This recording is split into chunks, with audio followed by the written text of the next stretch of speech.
মুখরোচক কিছু যদি খেতে ইচ্ছে করে তাহলে বলবো বিকেলের নাস্তায় এরকম মুখরোচক ফিশ ফিঙ্গার বানিয়ে নিতে পারেন। ফিশ ফিঙ্গার বানানোর জন্য প্রথমে একটা প্যানে কিছুটা লবণ আর কিছুটা হলুদের গুঁড়ো দিয়ে একটু জলের সাথে ভালো করে মিশিয়ে নিব। তারপর কয়েকটা কাতলা মাছের টুকরো দিয়েছি, আপনারা চাইলে যে কোনো মাছ এখানে ব্যবহার করতে পারেন। ঢাকা দিয়ে এপাশ ওপাশ করে কিছুক্ষণ ভালো করে সিদ্ধ করে নামিয়ে কাঁটাগুলো খুব সুন্দর করে বেছে একটা সাইডে রেখে দিব। কাঁটাগুলো বাছা হয়ে গেলে প্যানে 1 চামচ গোটা জিরে আর 1 কাপ পরিমাণ পেঁয়াজ কুচি, বেশি করে পেঁয়াজটা কুচি করে দিবেন, তাহলে কিন্তু ফ্লেভারটা ভালো আসবে। জাস্ট একটু নেড়ে চেড়ে কয়েকটা কাঁচামরিচ কুচি, ঝালটা ইচ্ছে অনুযায়ী ব্যবহার করতে পারবেন। এরই সাথে 1 চামচ আদা বাটা আর 1 চামচ রসুন বাটা দিয়ে জাস্ট একটু ফ্লেভার আসার জন্য ভেজে নিব। আদা রসুনের একটা স্মেল আসলে 1/2 চামচ জিরা গুঁড়া, 1/2 চামচ ধনিয়ার গুঁড়া আর 1/2 চামচ হলুদের গুঁড়া এবং 1 চামচ দিয়ে দিচ্ছি লাল মরিচের গুঁড়া। ঝালটা অবশ্যই ইচ্ছে অনুযায়ী ব্যবহার করতে পারবেন। এখন এই মশলাগুলোকে চুলা আঁচটাকে একটু লোয়ে রেখে খুব ভালো করে কষিয়ে নিব।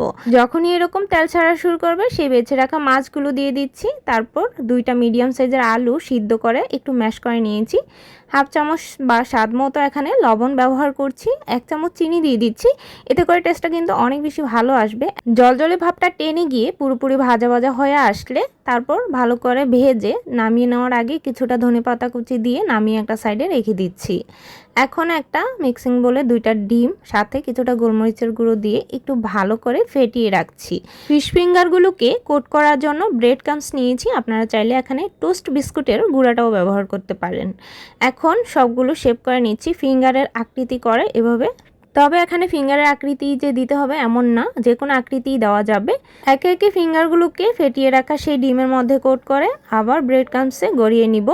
খুবই ভালো করে কোট করে নিতে হবে ব্রেড ক্রাম্বসে। এভাবে ডাবল কোট করে নেওয়ার পর ফিঙ্গারগুলো তৈরি হয়ে যাবে। ডাবল কোট করার ফলে বাইরের লেয়ারটা অনেক বেশি ক্রিস্পি আর অনেক বেশি ভারী হবে, তাই এইভাবে করে নিয়েছি সবগুলো। এখন ফিশ ফিঙ্গারগুলো ডুবো তেলে ভাজবো। ভাজতে ভাজতে আপনি কোথায় থেকে দেখছেন অবশ্যই কমেন্ট বক্সে জানিয়ে দিন।